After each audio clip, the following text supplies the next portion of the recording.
Hello students, welcome back to my channel Words and Numbers. Today I will teach you class 8 math chapter 3 understanding coordinators exercise 3.3. Before starting the exercise 3.3, I will give you a short introduction about this exercise. In today's lesson I will teach you about the kind of quadrilaters. So let's start. So student हमारे जो kinds of quadrilaters है वो कौन कौन से हैं.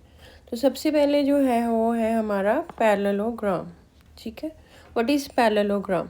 अ parallelogram is a quadrilateral in which both pairs of opposite sides are parallel and equal in length.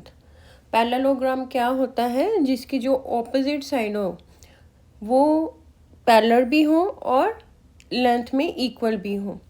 अब length में इक्वल का मीनिंग तो आपको समझ आ गया कि उनकी दोनों की लेंथ जो है वो इक्वल होगी, सेम होगी.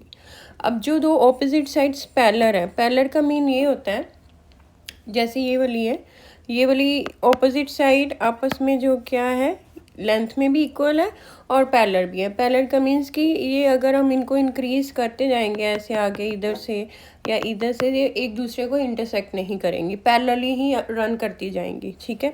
जैसे ये वाली साइड है, ये भी दोनों ऑपोजिट साइड्स क्या है, इक्वल इन लेंथ है और क्या है, पैरेलल है.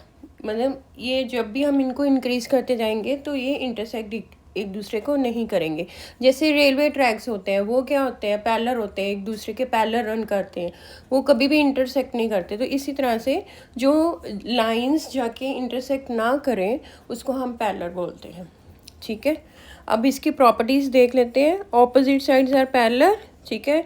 ऑपोजिट साइड्स क्या होती हैं, पैरेलल होती हैं. Opposite sides are equal, length में इक्वल होती हैं. ऑपोजिट्स एंगल भी इक्वल होते हैं, जो ऑपोजिट एंगल्स होते हैं वो भी इक्वल होते हैं. और जो डायगनल्स हैं, diagonals bisect each other. Diagonals bisect each other means कि ये इन जब ये डायगनल्स बनते हैं तो ये इक्वल पार्ट्स में उसको कट कर देते हैं. जैसे फॉर एग्जांपल यहाँ पे डायगनल बन रहा है. ठीक है. ये उसने इक्वल पार्ट में कट हो गया. ये डायगनल्स बन रहा है तो ये इक्वल पार्ट में सभी पोर्शन है ये सभी. ठीक है. और ये डायगोनल्स आपस में बाइसेक्ट हो रहे हैं, आपस में कट कर रहे हैं. तो स्टूडेंट हमारे नेक्स्ट काइंड ऑफ क्वाड्रिलेटर है ट्रेपिज्म. ट्रेपिज्म क्या होता है? Trapezium is a quadrilateral in which only one pair of opposite sides are parallel. Trapezium वो क्वाड्रिलेटर होता है जिसकी एक पेयर ऑफ जो ऑपोजिट साइड्स हैं वो क्या होती है, पैरेलल. तो प्रॉपर्टीज़ क्या है ट्रेपिज्म की? इट हैज़ फोर साइड्स होती हैं. One pair of opposite sides are parallel. Opposite side एक पेयर जो है वो पैरेलल होती है, अदर दो साइड्स जो है वो पैरेलल नहीं होती. और जो पैरेलल साइड्स होती हैं वो उसको हम क्या बोलते हैं, बेसिस. जैसे ये हमारे पास नीचे दो ट्रेपिज्म है. ठीक है. ये वाली जो साइड्स हैं ये ऑपोजिट साइड्स हैं और ये क्या है, पैरेलल. क्योंकि इनको अगर हम एक्सटेंड भी करते हैं तो ये मीटअप नहीं करेंगी. ठीक है. लेकिन ये वाली जो दो साइड्स हैं, जैसे इस वाले ट्रेपिज्म में ये साइड्स हैं, ये क्या है, ये नॉन पैरेलल है. क्यों? क्योंकि अगर हम इनको इंक्रीज करेंगे ऐसे तो ये आपस में मीटअप करेंगी. ठीक है. इंटरसेक्ट करेंगी. तो ये क्या है, ये पैरेलल नहीं है. ठीक है. तो ये होता है ट्रेपिज्म. सो स्टूडेंट हमारा नेक्स्ट टाइप ऑफ क्वाड्रिलेटर है रोम्बस. ठीक है. A rhombus is a quadrilater in which all four sides are equal in length. Rhombus क्या होता है? वो क्वाड्रिलेटर होता है जिसकी फोर साइड्स जो हैं वो इक्वल होती हैं लेंथ में. अभी प्रॉपर्टीज़ क्या होती है रोम्बस की? All four sides are equal. चारे साइड्स जो होती हैं वो इक्वल होती हैं. Opposite sides are parallel. जो ऑपोजिट साइड्स हैं वो पैरेलल होती हैं. ऑपोजिट एंगल्स जो है वो इक्वल होते हैं. और जो डायगनल्स हैं वो बाइसेक्ट करते हैं ईच अदर को 90 डिग्री पे, राइट एंगल. तो ये देखिए जी, इसकी ये क्या है, एक रोम्बस, इसकी चार साइड्स हैं. ठीक है. और जो ऑपोजिट साइड्स हैं, ये वाले देखो ऑपोजिट साइड्स हैं, ये वाली, ये क्या है, पैरेलल है. ठीक है. और इसकी चारे साइड्स जो हैं इक्वल भी हैं. ठीक है. और जो डायगनल्स हैं,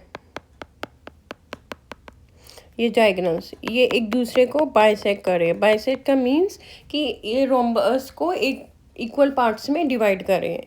और जो हर एक जो बाइसेक्ट हो रहे हैं ये क्या है, पूरा 90 डिग्री एंगल बना रहे हैं. ठीक है. तो ये क्या होता है, रोम्बस.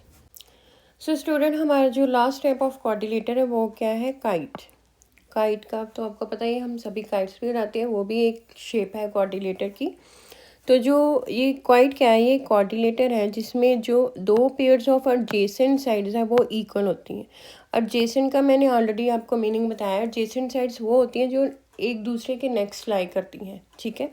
जैसे ये देखिए, ये वाली शेप में इसमें ये वाली जो साइड्स हैं ये क्या है? एडजेसेंट्स है, क्योंकि ये एक दूसरे के नेक्स्ट पे हैं, ठीक है। इसी तरह ये वाली साइड्स भी एडजेसेंट है क्योंकि ये एक दूसरे के नेक्स्ट ईच अदर आ रही हैं, ठीक है। और ये जो एडजेसेंट साइड्स होती हैं ये क्या होती हैं? इक्वल होती हैं। और इनका जो ऑपोजिट एंगल्स है वो भी क्या होते हैं? इक्वल। और इनको अगर हम डायगोनल्स बनाते हैं तो ये क्या है? 90 डिग्री एंगल बनाते हैं, जैसे ये, ठीक है। ये 90 डिग्री एंगल बनाएंगे जब डायगोनल्स क्रॉस होते हैं, तो ये 90 डिग्री एंगल बनाते हैं, ठीक है। इनकी तो एक क्या है, इनके जो एडजेसेंट साइड्स हैं जो एक दूसरे के नेक्स्ट लाई करती हैं वो क्या होती हैं? इक्वल होती हैं। और जो डायगोनल्स क्रॉस कर रहे होते हैं वो 90 डिग्री एंगल बनाते हैं,